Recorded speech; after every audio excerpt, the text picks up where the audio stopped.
আজকে সোনারপুর থেকে মিছিল এবং রবীন্দ্র জয়ন্তীর দিন কী তাৎপর্য এবং কী বার্তা দিতে চাই? রবীন্দ্রনাথ তো একেবারেই মানে চিরপ্রাসঙ্গিক। ধর্মের বেশে মোহ যারে এসে ধরে অন্ধ সেজন মারে আজকে মরে, যিনি লিখেছেন তিনি আজকের ভারতে, আজকের পশ্চিমবঙ্গে ভীষণভাবে প্রাসঙ্গিক।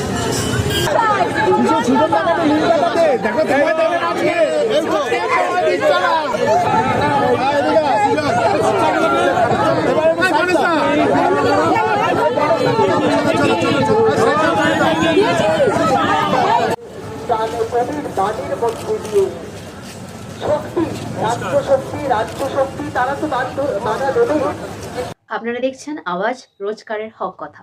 For more updates about Awaaz, please subscribe our YouTube channel Rajshekhar thali.